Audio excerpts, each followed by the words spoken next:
श्री शिवाय नमस्तु भयम। दोस्तों, जैसा कि आप सभी लोग जानते हैं कि 25 जनवरी 2026 यानी रविवार को पड़ रही है माघ महीने की शुक्ल पक्ष सप्तमी तिथि।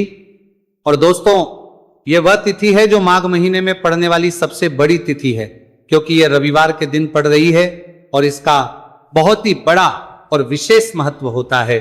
पूज्य गुरु जी ने कहा है कि अगर कभी भी मौका लग जाए और माघ महीने की सप्तमी तिथि रविवार को पड़ जाए तो आप लोगों को 7 चावल के दाने वाला उपाय तो अवश्य ही करना चाहिए।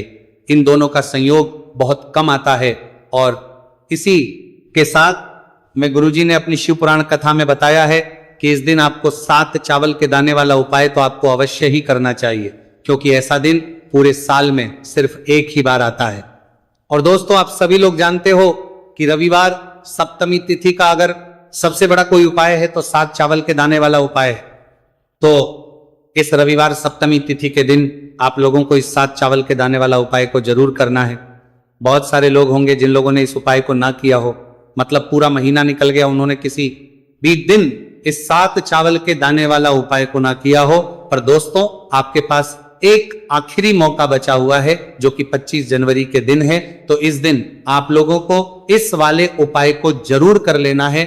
भले ही आपने पूरे महीने भर इस उपाय को ना किया हो, पर अगर आपने इस माघ महीने के रविवार सप्तमी तिथि के दिन अगर इस वाले उपाय को कर लिया तो आपको इस उपाय को करने का वो फल मिलेगा जिसकी आपने कभी कल्पना भी नहीं करी होगी।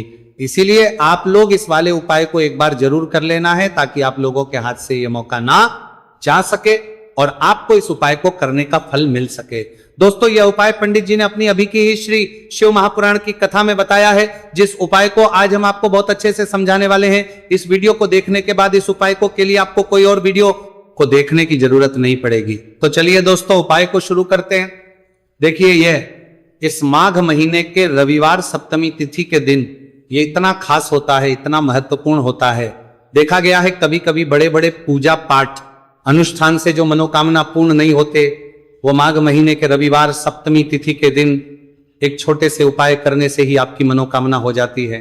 और बहुत सारे लोगों ने इस उपाय को किया भी है और उनको इस उपाय को करने का फल भी जरूर मिला है। अगर आप लोग भी इस उपाय को करना चाहते हैं तो आप इस उपाय को पहले अच्छे से समझ लेना, सुन लेना, उसके बाद करना। आपको इस उपाय का फल जरूर मिलेगा और इस उपाय को कर लेने से आपके घर में चाहे किसी भी प्रकार की दोहक और समस्या क्यों ना चल रही हो, आपको उसका कारण भी नहीं पता है कि भाई ये समस्या किस कारण से चल रही है।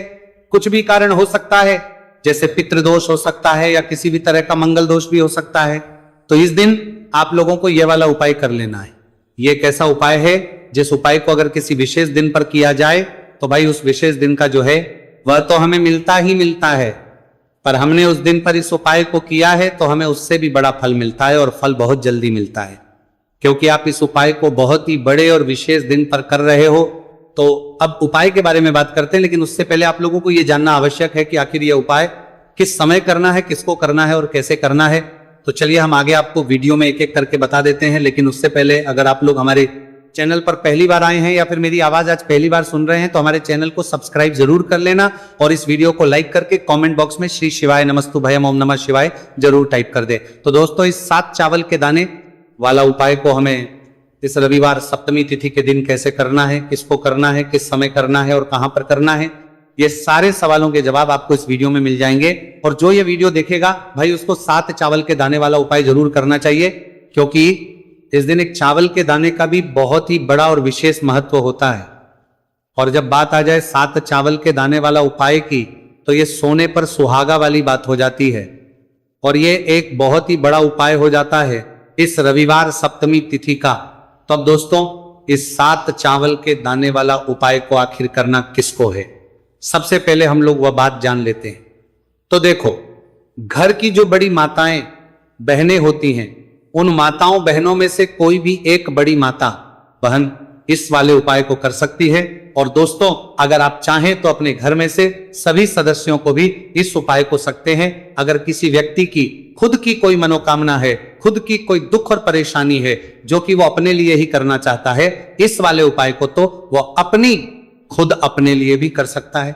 बाकी अगर कोई घर में से ऐसा है जो कि अपने पूरे घर परिवार की सुख और शांति के लिए ये वाला उपाय करना चाहता है तो भाई वो भी कर सकता है, उसमें भी कोई दिक्कत वाली बात नहीं है। कहने का मतलब ये है कि इस उपाय को हर एक सदस्य भी कर सकता है और पूरे घर परिवार के लिए, घर की बड़ी माताओं बहनों में से कोई एक माता बहन भी कर सकती है। माताएं बहनें अगर घर में उपस्थित ना हो या वो यह वाला उपाय ना कर पा रही हो तो फिर घर का कोई बड़ा सदस्य भी इस 7 चावल के दाने वाला उपाय को कर सकता है, चाहे फिर वह पुरुष ही क्यों ना हो, उसमें कोई भी दिक्कत वाली बात नहीं है। अब दोस्तों जो अगला प्रश्न निकल कर आता है वो ये आता है इस उपाय को लेकर के, आखिर इस उपाय को हमें किस समय करना है, सुबह के समय करना है कि शाम के समय करना है। तो देखो इस वाले उपाय को आप लोग सुबह के समय भी कर सकते हो और शाम के समय प्रदोष काल में भी कर सकते हो। अब अगर आप पूछो कि भाई सबसे उत्तम समय कौन सा रहेगा इस 7 चावल के दाने वाला उपाय को करने का, तो हम आपसे बस यही कहेंगे कि इस उपाय को आप सुबह के समय करेंगे तो ज्यादा बेहतर होगा। बाकी अगर प्रदोष काल शाम के समय भी करेंगे तो भी अच्छा होगा, उसमें कोई भी दिक्कत बात नहीं है। तो अब दोस्तों जो अगली सबसे बड़ी और महत्वपूर्ण बात आती है वो ये आती है कि सुबह अगर हम उपाय को करेंगे तो हमें कितने बजे से लेकर कितने बजे तक के बीच में करना है, और शाम के समय प्रदोष काल में करेंगे तो हमें कितने बजे से लेकर कितने बजे के बीच में करना है। तो देखो सुबह जितनी जल्दी हो सके आप उपाय को करने की कोशिश करना। बाकी अगर किसी कारणवश लेट भी हो जाओ, थोड़ी देर भी हो जाए, तो 10 या 11 बजे तक भी आप उपाय कर लेना, पर 12 बजे से ज्यादा देरी ना हो, ठीक है, इस बात का ध्यान रखना। उसके बाद में दोस्तों अगर शाम के समय प्रदोष काल की बात करें, प्रदोष काल का जो समय है होता है वो शाम के 6 बजे से शुरू हो जाता है। मतलब शाम के 6 बजे से लेकर 7 बजे के बीच का जो समय होता है यह समय प्रदोष काल का समय होता है। तो आप इस उपाय को 7 या 8 बजे के बीच में भी कर सकते हो। मतलब शाम के 6 बजे से रात 8 बजे के बीच में आप कभी भी इस वाले उपाय को कर सकते हो, उसमें कोई भी दिक्कत वाली बात नहीं है। देखिए दोस्तों एक एक करते हुए हम उपायों को समझेंगे। सबसे पहला उपाय बहुत ही आसान सा उपाय है। देखो यदि आपको ऐसा लगता है कि बाबा आपकी सुन ही नहीं रहे हैं, बाबा आपकी मनोकामना परिपूर्ण कर ही नहीं रहे, आपने कई उपाय कर लिए, आपने इच्छाएं महादेव के सामने रख दी, लेकिन आपकी मनोरथ जो है वो परिपूर्ण हो ही नहीं रही है, और आप चाहते हैं कि वो मनोरथ जो आप कई दिनों से बाबा से मांग रहे हैं वो परिपूर्ण हो जाए, तो आपके जीवन के दुख तकलीफ है ये सब दूर हो जाए। देखिए हो सकता है आपके घर में कोई कोर्ट केस चल रहा है या आपके घर में बहुत ज्यादा लड़ाई झगड़े चलते हैं, तो आपके घर में अगर शांति नहीं है, आपके घर में धन की कमी है, धन की वजह से आपके घर में बहुत ज्यादा लड़ाई झगड़े चल रहे हैं, तो आपकी तकलीफ दूर होने वाली है। स्वयं नंदी जी वाला यह विशेष उपाय है।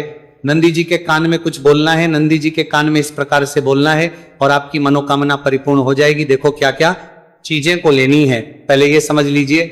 आपको लेना होगा एक बेलपत्र, बेलपत्र 3 पत्ती होनी चाहिए, कहीं से भी खंडित नहीं होना चाहिए, ठीक है। बेलपत्र के साथ में आपको लेना है पीला चंदन, मात्र 1 बूंद, मात्र 1 बूंद, छोटी सी टिकी आपको लगानी है बेलपत्र में, इसीलिए थोड़ा सा ही पीला चंदन आपको लेना है और इस पीले चंदन के अंदर थोड़ा सा जल मिला देना है ताकि गीला हो जाएगा, पेस्ट के रूप में तैयार हो जाएगा। आ गई इतनी बात समझ में। अब आप क्या करना है, आपको साथ में लेना है 7 चावल के दाने। महादेव आप आपका साथ देने वाले हैं। इन 7 चावल के धनों से अब आपको क्या करना है, भगवान शिव के मंदिर में आपको जाना है। नंदी जी बैठे हैं, नंदी जी के पास में मतलब जो पैर उठा हुआ रहता है ना, नंदी जी का उस साइड आपको सीधे साइड आपको बैठना है। इस यहां पर जैसे ही बैठोगे यहां पर आपको बेलपत्र लेना है और बेलपत्र की जो ये बीच की जो डंडी है यहां पर आप मात्र पीले चंदन की एक बिंदी लगा देनी है। पीले चंदन की बिंदी लगा दी। अब ये जो ऊपर वाली जो पत्ती है यहां पर एक एक करते हुए 7 चावल आपको रखना है, ठीक है। 7 चावल आपने ऊपर वाली पत्ती पर रख दिए, या देखो एक प्लेट ले जाना, तो प्लेट के ऊपर आप बेलपत्र रख देना, फिर टिक्की लगा देना, फिर उसके बाद आप ये 7 चावल के दाने रख देना, ठीक है। अब आपको क्या करना है, जहां पर आप नंदी जी के वहां पर बैठे हो तो नंदी के कान में आपको आपकी जो भी इच्छा है, जो आप चाहते हैं कि महादेव परिपूर्ण करें, और नंदी जी के कहने पर महादेव आपकी मनोकामना निश्चित तौर पर परिपूर्ण करेंगे। तो आपको क्या करना है, नंदी जी को कान में आपको बोल देना है जो भी आपके दुख तकलीफ है, जो भी आपके कष्ट है वो सब दूर हो जाए, ऐसी आपको कामना करना है। और नंदी जी के कानों में आपको बोल देना है, जो भी आप चीज बोलेंगे वो नंदी जी भगवान शिव से विनय करके बोलेंगे। और नंदी जी की बात भगवान शिव नहीं टालते हैं, और इसीलिए जो भी इच्छा है, आपकी जो भी कामना है वह आपको विशेष बोलना है और उसके बाद आपको वहां से उठना है। ठीक है, नंदी जी को कान में मनोकामना बोल दी, फिर उठना, फिर उसके बाद भगवान शिव के वहां पर जाना। और ये जो बेलपत्र है, ये बेलपत्र चिकना वाला साइड जो है, और भगवान शिव के शिवलिंग के ऊपर इसे अर्पित कर देना है। अर्पित कैसे करोगे? जो बेलपत्र का जो चिकना वाला साइड है वो नीचे की साइड हो जाना चाहिए। अब से ही आप अर्पित करने जाओगे तो चावल के दाने तो गिर जाएंगे, यानी कि जैसे ही अर्पित करने जाओगे तो भगवान शिव के शिवलिंग के ऊपर चावल के दाने गिर जाएंगे, क्योंकि वो किसी से भी चिपके हुए नहीं है तो कोई तकलीफ नहीं है। वो जैसे आप अर्पित करोगे, ना भले चावल के दाने भगवान शिव के शिवलिंग पर गिर जाए, वो कोई तकलीफ नहीं है। बस आपको ये जो बेलपत्र है ये आपको उल्टा अर्पित कर देना है, यानी कि जो पीला है भगवान शिव के शिवलिंग पर स्पर्श होना चाहिए और इस प्रकार से आपको अर्पित कर देना है। डंडी का जो हिस्सा है जलाधारी की तरफ हो जाना चाहिए। बस इतना सा प्यारा सा उपाय एक बार करके देखिए। निश्चित तौर पर महादेव आपकी जो भी मनोरथ है, जो बाबा से आप कई दिनों से मांग रहे हैं, वह निश्चित तौर पर परिपूर्ण हो जाएगी। आ गई इतनी बात समझ में? देखिए अब हम बात करते हैं दूसरे उपाय की। देखिए ये उपाय जीवन ऊर्जा का है, रविवार का दिन है और सप्तमी तिथि है। अगर आपके जीवन में बहुत ज्यादा अंधकार है, अगर आपके घर के जो बच्चे हैं बहुत ज्यादा सोचते हैं, या आपके घर में कोई भी ऐसा व्यक्ति है बहुत ज्यादा सोचता है, डिप्रेशन में रहता है, तनाव उसको है, तो तनाव को मुक्त करने के लिए ये उपाय है। अगर उसके भाग्य में जीवन में तेज की प्राप्ति नहीं है, तेज यानी कि ऊर्जा नहीं है, उदासी रहती है जीवन में, आलस है, तो फिर उस व्यक्ति को ये उपाय करना चाहिए। कोई काम करता भी है तो उसमें सफल नहीं हो पा रहा है, तो विशेष ये व्यक्ति, विशेष ये उपाय उसी व्यक्ति को करना है। देखो इस उपाय के लिए आपको क्या क्या सामग्री लेना होगी।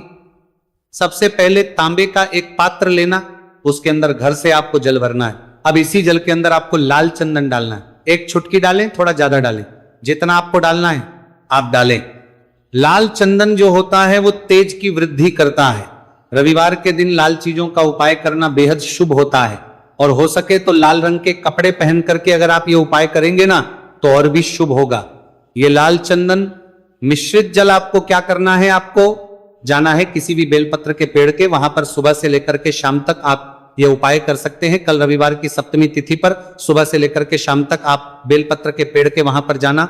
उत्तर मुखी होकर आपके जीवन के अंधकार दूर हो। जो भी आप स्मरण करेंगे, आप लेट उठते हैं, आपसे कोई कार्य बनता नहीं है, आपके जीवन में रोग बहुत ज्यादा है, तो भी आप ये उपाय करेंगे तो आपको उसका स्मरण करना है कि यह समस्या मेरी महादेव आपको दूर करना है। ऐसी कामना करते हुए आपको यह जो जल है श्री शिवाय नमस्तुभ्यम का स्मरण करते हुए ये पूरा जल आपको बेलपत्र के पेड़ की जड़ में आपको अर्पित कर देना है। बहुत ही आसान उपाय है और ये उपाय हर कोई कर सकता है, तो ये मुक्ता आपको गंवाना बिल्कुल भी नहीं है। ये हो गया दूसरा उपाय। अब हम बात करते हैं अंतिम उपाय की, तीसरे उपाय की। देखो ये उपाय बहुत ज्यादा खास है।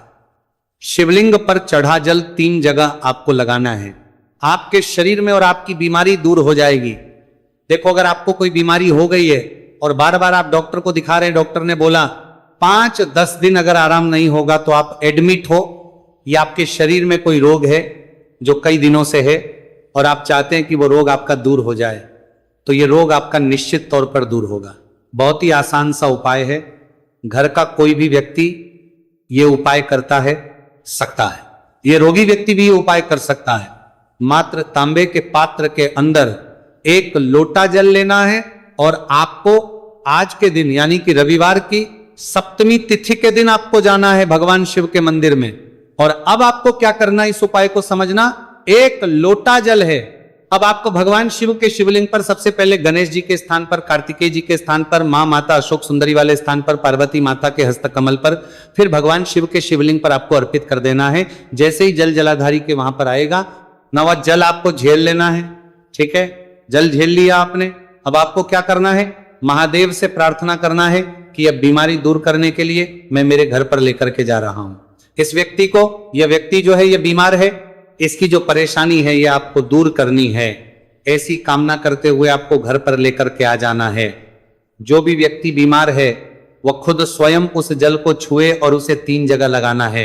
एक सबसे पहला नाभि पर लगाना है, शिवलिंग पर जड़ जल।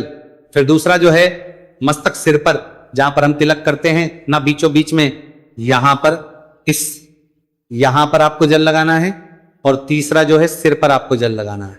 देखो यहां पर एक चीज समझना, जब नाभि पर आप मानिपुर चक्र में आप जल लगाएंगे, थोड़ा सा जल वहां पर लगाना, फिर उसके बाद जब दूसरा आज्ञा चक्र में आप जब जल लगाओगे ना, तो तीन त्रिपुण में दूर होना शुरू हो जाएगी। ये उपाय आप रविवार के दिन कर रहे हो ना, ज्यादा जल लेकर के आना ताकि आप सोमवार, मंगलवार, बुधवार, गुरुवार, शुक्रवार तक आप ये जल का कर सको।